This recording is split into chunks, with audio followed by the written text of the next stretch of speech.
Dia di depan keluar, abunya sudah datang keluar ke sini. Inilah bayar kami nendak-nendak datang keluar dari sini. Cari pintu ditendang air keluar. Alhamdulillah kapal bantuan sudah datang jemput. Nah, anak saya yang manjat duluan, buat berdiri di sini, ditarik satu-satu ke atas. Penuh di sini ya? Nah di sini batas saya ini. Inilah dahsyatnya gelombang tsunami dulu.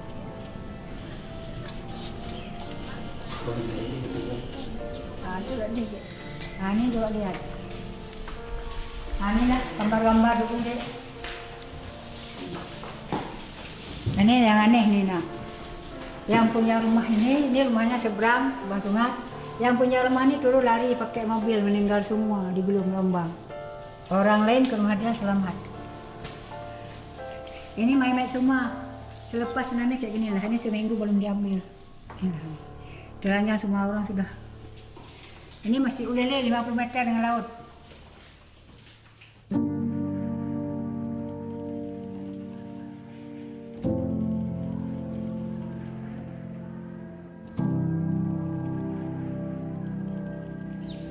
Ini pengalaman nenek. Nenek ini dulu sama atas kapal, kan? Ini Allah selamatkan nenek atas kapal. Inilah pembelajaran mungkin bagi kalian semua. Kalau ada gempa besar, itu sudah berhenti gempa, kalian pergi. Sampai kucing Honda pergi. Kalaupun ada air di belakang, air tsunami, kamu selamat. Kalau tidak ada, kamu pulang. Dulu kita tidak tahu bahwa kalau ada kami nenek ini tidak tahu bahwa akan ada air laut. Tidak ada yang kasih tahu, orang bilang air laut bilang kita gila.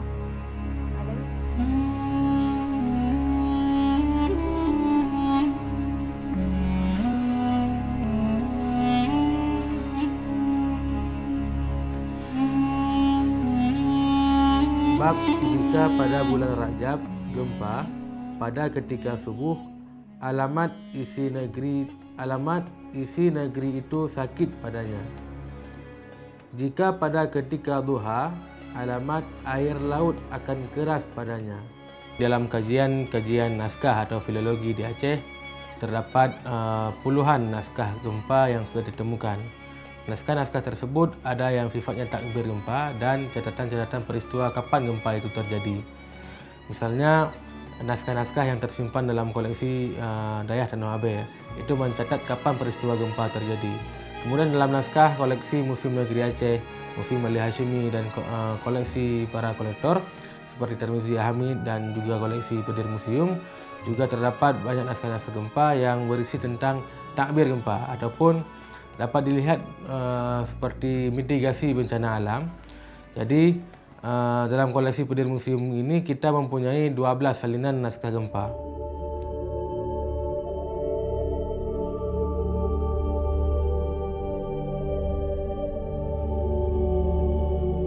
Pengetahuan masyarakat kita atau nenek moyang kita terhadap kejadian bencana pada masa lampau itu sudah sedemikian hebat. Kita ketahui mungkin yang sudah orang hafal sekali bahwa masyarakat Simulu mengetahui adanya tsunami purba dari pengalaman hidup mereka sehingga bisa mereka adaptasi di dalam kehidupan mereka sehari-hari sehingga mereka bisa selamat ketika tsunami 2004 terjadi atau lebih dikenal dengan Semong. Sayangnya Semong yang diadopsi oleh masyarakat setempat atau kearifan lokal masyarakat setempat tidak dikembangkan menjadi budaya untuk masyarakat-masyarakat lain. Kita tahu bahwa bencana tidak mengenal wilayah. Maknanya kalau orang Simulu kena bencana, orang di Kepulauan Sumatera, ada di Sumatera juga bisa terjadi bencana. Bahkan sampai hari ini belum ada inisiasi dari pemerintah daerah atau pemerintah pusat untuk mengambil istilah Semong untuk tsunami.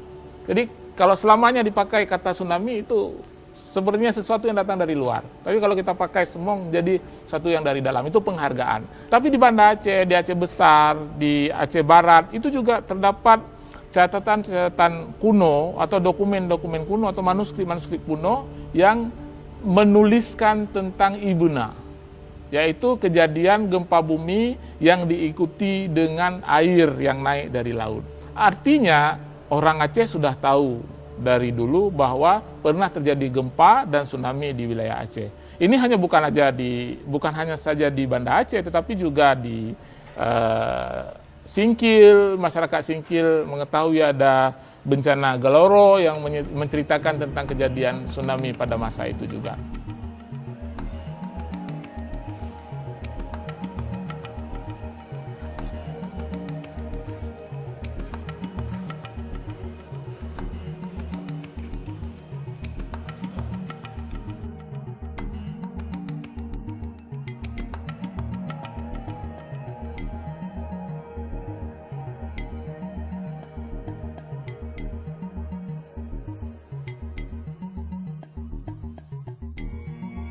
Membentuk kanal seperti ini, lalu disinilah air terendapkan bersama dengan tanah liat ini.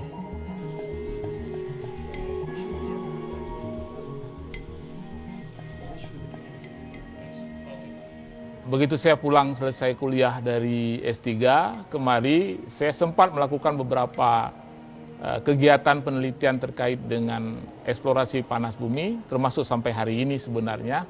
Tetapi di tengah jalan saya bertemu dengan kolega-kolega dari luar negeri, terutama dari Central Washington University, kemudian dari Nanyang Technological University Singapura, dan juga dari Kyoto University Jepang, yang mengajak saya untuk bergabung dalam kajian-kajian kebencanaan. Tentu saya harus mendapatkan posisi saya sendiri sebagai geofisika. Nah, dalam kajian kebencanaan itu kami melakukan dua hal di Aceh ini. Yang pertama terkait dengan kaitan kebencanaan, yaitu gempa bumi atau sejarah gempa bumi yang sering kita sebut dengan paleoseismik. Nah, ketika kita lakukan beberapa tempat kajian gempa bumi purba, di situ kami menemukan selain tentang kegempaan purba, kami juga menemukan endapan-endapan yang menunjukkan adanya tsunami purba. Beranjak dari itu sampai kita beralih ke gua ini, kita temukan gua ini. Nah, ketika didapat gua ini, ternyata apa yang kita kaji yang semula kaitan antara kegempaan purba dengan tsunami purba, di sini kita menemukan lapisan-lapisan tsunami purba yang bahkan lebih tua daripada kita prediksi, yaitu lebih dari 7.400 tahun yang silam.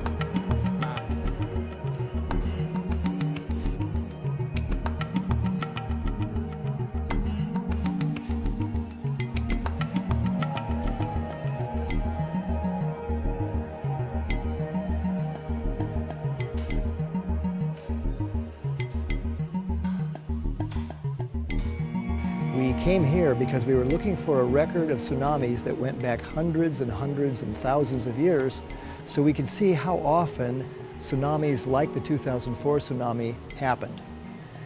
You may remember that the 2004 tsunami happened without anyone knowing in the scientific community or in the local community that such a thing was possible. Nobody was anything but surprised that that tsunami struck the coast of Aceh. So after the tsunami, we thought, well, does this happen every 500 years, every 1,000 years, every 3,000 years? When it happens, does it happen regularly in time, every 500 years? Or is it irregular, sometimes 1,000 years apart, sometimes 100 years apart, sometimes 50 years apart? So we were looking for places in the geological record where we could see layers of sand produced by tsunamis, because we know that in 2004, lots of sand from the ocean was washed up into the rice paddies and into the fields.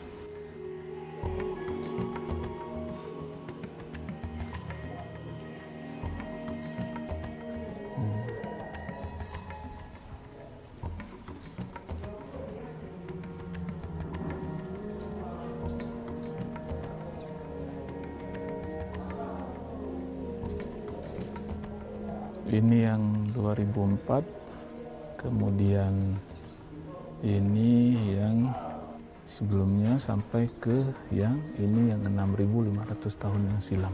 Setiap jeda antar tsunami itu selalu diikuti dengan atau ditutup oleh lapisan guano. Lapisan guano atau kotoran kelelawar itu adalah yang berwarna hitam ini. Jadi kalau kita lihat ada satu, sebenarnya di sini ada satu nih, satu, kemudian dua, kemudian ada tiga di sini, empat, kemudian ada lima,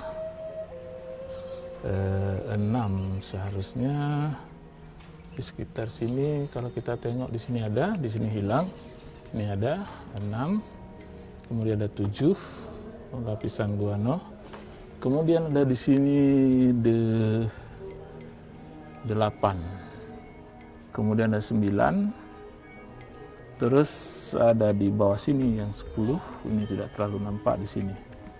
Ada 10 di sini, kemudian sebenarnya ini kalau kita lanjut gali lagi di sebelah sini, ini kita bisa ada yang 11. Jadi ada tsunami pertama itu 7.500 tahun yang silam.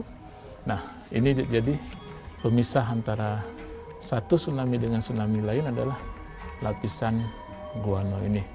Kalau kita lihat nih dari tsunami yang 5.000 tahun yang silam, ini ada jeda antara di sini dengan tsunami yang di sini itu ada jeda sekitar 2.500 tahun. Jadi ini terlihat jelas pasir kasar. Kemudian di lapisan ini ada lapisan tsunami yang kecil, kemudian di sini ada yang warna seperti ini memaknai bahwa lapisan tersebut sempat tergenang oleh air, tapi material tetap pasir. Kemudian di lapisan yang ini cukup licin, kalau kita lihat, kita rasakan cukup licin. Ini adalah clay, tanah liat yang berasal dari laut yang tergenang air dalam masa yang lama. Kemudian lapisan yang serupa dengan ini kita juga temukan di sini, di bawah sini. Ini juga clay, tanah liat yang cukup licin. Ini juga menandakan bahwa berasal dari tanah liat marin, dari laut, kemudian dia tergenang oleh air dalam waktu yang lama. Demikian juga di sini. Jadi selalu ada lapisan secara konsisten, ada lapisan tanah liat menandakan genangan air, kemudian ada tsunami. Kemudian ada lapisan tsunami lagi, ada guano lagi, lapisan tsunami lagi, ada guano, ada lapisan tsunami, guano, lapisan tsunami. Itu satu yang kita bisa jelaskan bahwa ini adalah tsunami yang terjadi 6.500 tahun yang silam, tetapi jeda antara lapisan ini dengan lapisan ini adalah sekitar 2.500 tahun. Jadi ada jeda yang cukup panjang, dan ini adalah tsunami yang besar. Kemudian ada hal yang kita temukan baru di sini, di bagian dalam paling gua kalau kita gali, itu jarang ditemukan batu boulder atau gravel seperti ini. Tetapi ketika kita beranjak kemari, kita menemukan gravel dan boulder sini yang bercampur dengan endapan tsunami. Di bawah sini tidak ada, ini kecuali di sini ada sedikit. Kemudian di sini ada, ini yang keras ini ada, tapi di sini lumayan lebih besar. Kemudian di lapisan atasnya juga ada yang lebih besar. Ini menandakan bahwa ketika air masuk kemari, dia membawa semua material, kemudian material yang berat, yang besar itu tertumpuk di bagian depan gua, maksudnya di dalam gua bagian depan. Sedangkan material-material yang halus itu terbawa ke sana sampai tertumpuk di bagian yang paling ujung dari gua itu.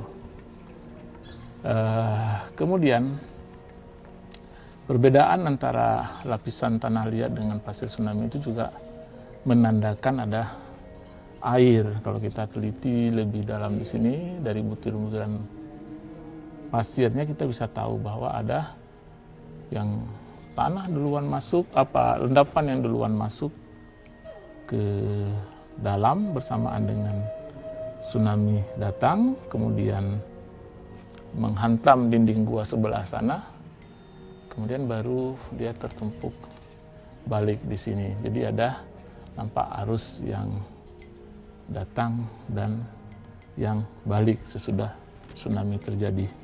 Hal yang sama sebenarnya juga bisa terlihat di endapan pasir tsunami 2004. Kalau kita teliti, ini kebetulan di sini sangat tipis, tapi di tempat yang sebelah sana dia sangat tebal. Kita akan bisa secara makro, kita bisa lihat nanti ada perulangan 3 kali lapisan pasir yang dari kasar di sebelah sini kemudian halus, kemudian kasar sebelah sini kemudian halus, kasar lagi sebelah sini kemudian halus. Maknanya ada 3 kali gelombang tsunami masuk ke dalam gua, lalu 3 kali terendapkan prosesnya. Kita juga bisa lihat dari sini bahwa pada saat tsunami yang sekitar 3.500 tahun yang silam itu, dia menunjukkan kemiringan seperti ini. Ini maknanya bahwa permukaan pada saat itu miring seperti ini. Ketika air datang dari dalam, dari luar, dari mulut gua, kemudian membawa pasir, terus dia terendapkan karena di sini lebih tinggi, kemudian pasir itu terendapkan datar semua, tetapi di sini terlihat dasarnya yang miring. Ini rata-rata menunjukkan dasarnya miring. Mungkin di dalam gua itu sebelah sana agak tinggi, kemudian ke sini miring seperti ini. What's going to happen next? Is it going to be just another 50 years before a tsunami, so your children need to worry about it, or you need to worry about it for the sake of your children or your grandchildren? Or will it be 500 years? Mungkin jadi takdir dan sebagainya. Nah, jadi makanya pertemuan hari ini Bapak Ibu semua sangat kita butuhkan adalah bagaimana supaya masyarakat kita ini punya visi menjadi budaya kewaspadaan dalam diri dia.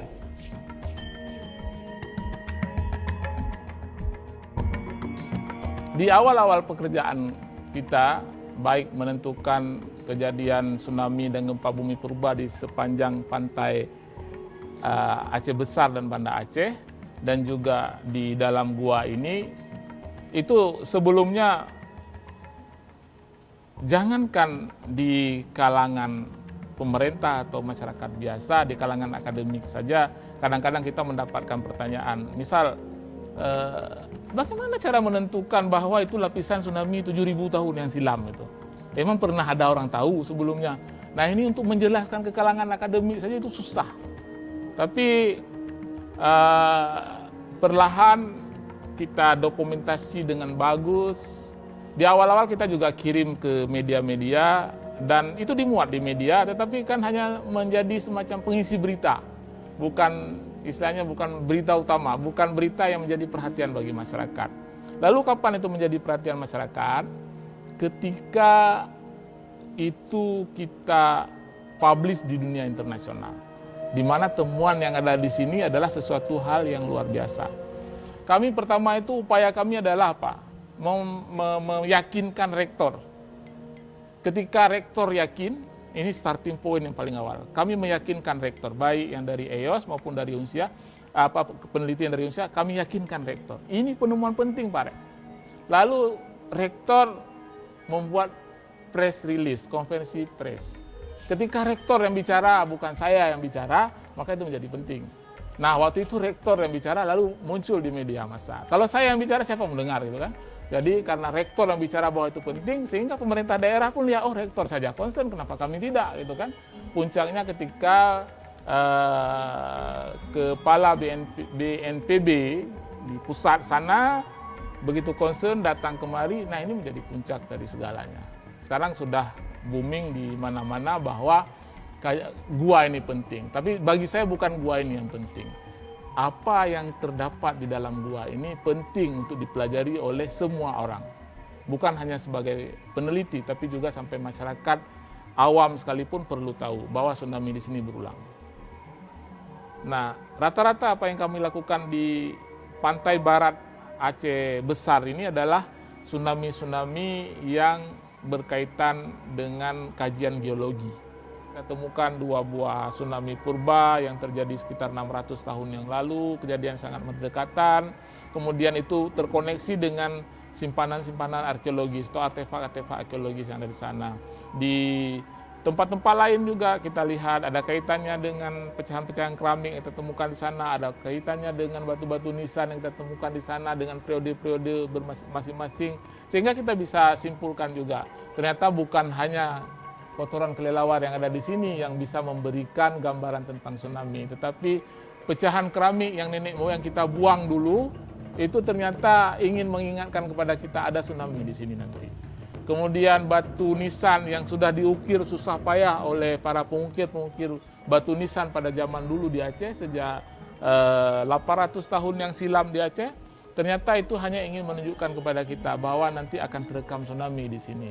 Jadi nenek moyang kita memberikan semacam rekaman kepada kita bagaimana tsunami akan terekam dengan hasil karya mereka, dan juga kelelawar yang ada di sini juga memberikan sebuah pengetahuan kepada mereka bagaimana mereka menyimpan tsunami ini untuk generasi mendatang.